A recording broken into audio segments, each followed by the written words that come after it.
Hey, good morning to everybody. Happy Tuesday. It's Daryl here. It's bright and freaking early, man. It's 3 a.m. here in Connecticut on the East Coast.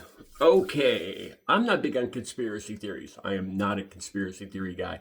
But I started thinking, something has been bothering me. I had this gut feeling since Trump started talking about these tariffs and bringing manufacturing back to the United States.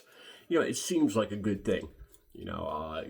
I remember back in the 70s, back in the 80s, people joking around about things made in China, and how things are made in China.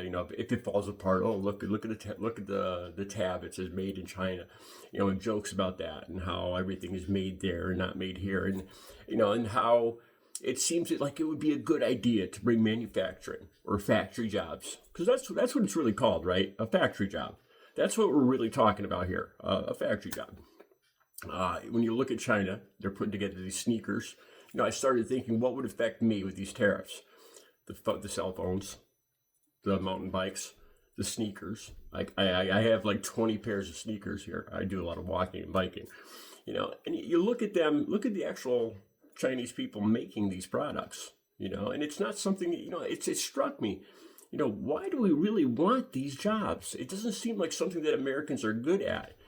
Our stature, physical wise, we are bigger, we're fatter, we're taller, we have less patience, probably, than Chinese people. And you watch them make these products, these sneakers, these cell phones, this fast, furious work. And you wonder, why do we really want these factory jobs back in the United States? It seems like a good idea at first. Like I said, everything made over there. Wouldn't it be good to bring it back like the good old 50s, bringing everything back here, made in America, good products. But it'd be more expensive. And I don't think U.S. workers would really want to do it. And I don't think they'd be good at it. I don't think they'd be good at sitting in a chair and doing all that fine, quick, having the patience and the accuracy to do that work. I don't think we'd even be good at it. Here's the thing. I used to be a factory worker.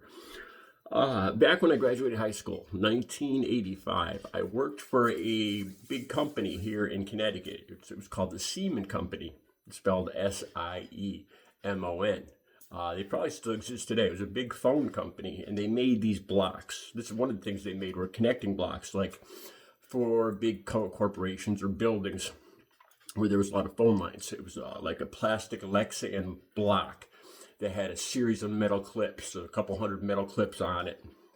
And you'd hook the wires on the metal clips. I don't know exactly how it worked because I was just a low-level factory worker making these parts. There was guys that they brought in the metal clips. There was injection molders that worked in that part of the factory that made the guys that made the injection mold piece of plastic. But the area I worked in, now I loved this job. I got paid $5 an hour doing this factory job. And I'll tell you why I liked it. It wasn't really the pay. I was working in this big room, and they had a table full of about 20 women that would work night and day. They had day shifts and night shifts, constantly making these parts, these blocks.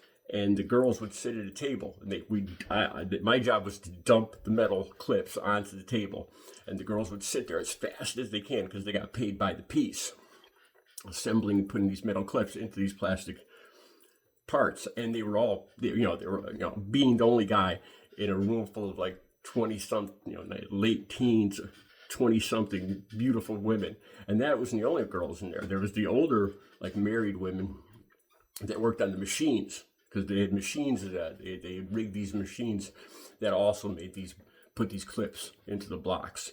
So there was about a dozen older women working on one side of the room, about 20 women working at a table, and I was the sole male in the room, except for the supervisor.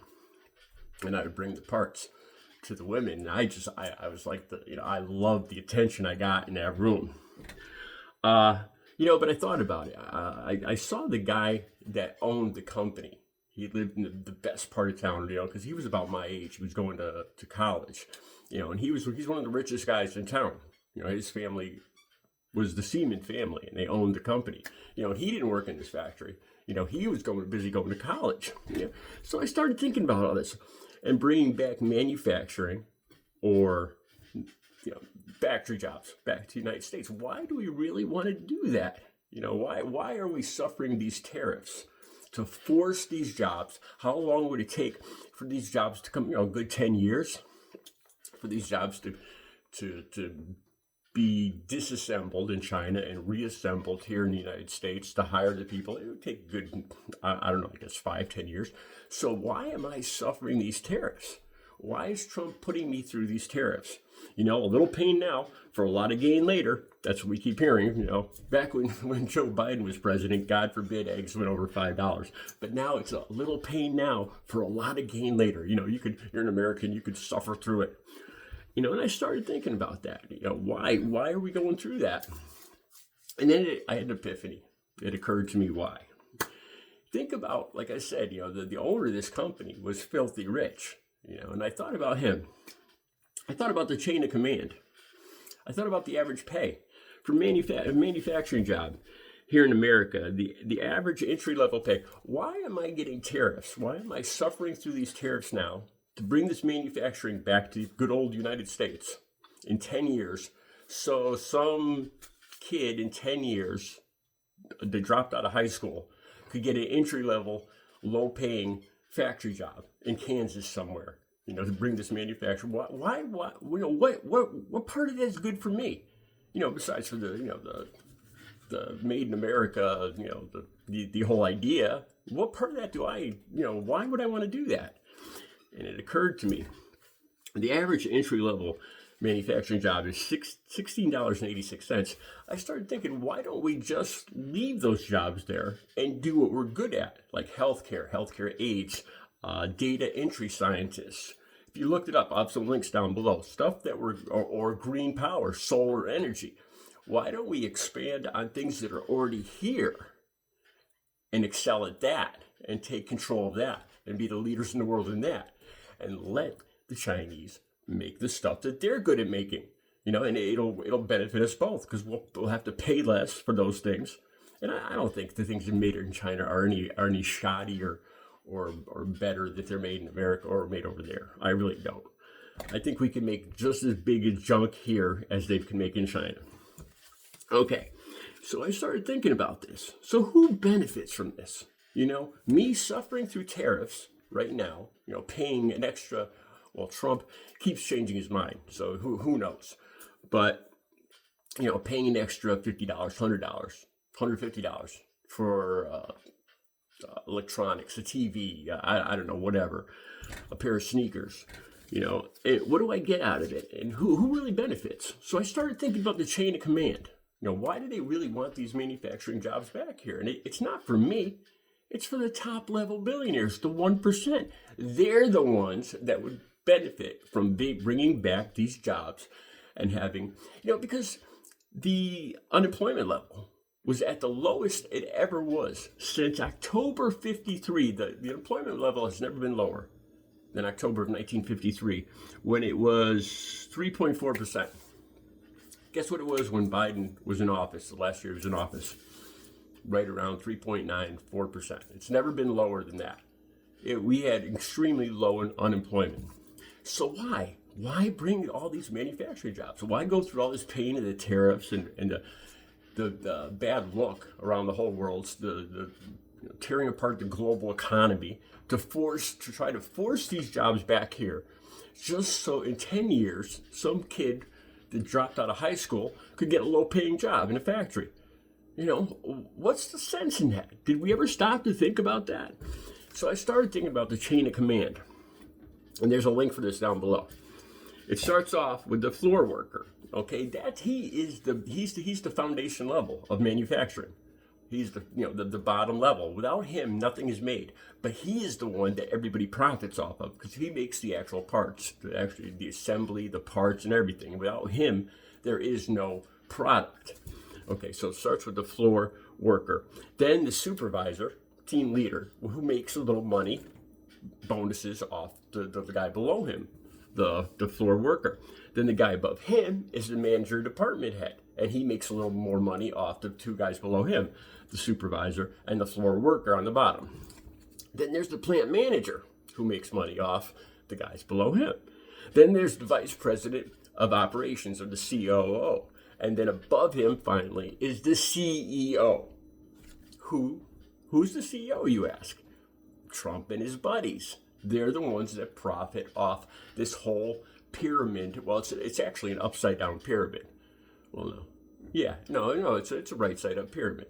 It's got the foundation on the bottom of the factory workers doing the lowest paying jobs, but they're actually making the product, and everybody benefits. They get paid the least, and then everybody makes money off his hard work, all the way up to the CEO who makes the most. So I started thinking about this. Of course, Trump and his buddies want to bring back these manufacturing jobs because it's going to benefit them. They need the slave labor. Slave meaning the average entry level job is $16 an hour right now. $16.86. So, and then it gets even better. I started thinking about it. So not only would this benefit the top 1% of the country, of the billionaires, but they're having us suffer for it. They're having us be the leverage for this, the tariffs. So we're the ones that have to deal with the tariffs to force these jobs back here just so the CEOs could get even richer, the top 1%, so they could have their base slave, low-paid labor at the bottom for these manufacturing jobs. And the money all flows upward to the top, to the CEO. So why are we doing? Then education. Then I started thinking more about it. Getting rid of the Department of Education and all this stuff about being indoctrinated. All of a sudden it's become unfashionable. It's become un-American to go to the university. You should just go to a tech school or get right into manufacturing. And I started thinking about that, and it's kind of just brainwashing rhetoric.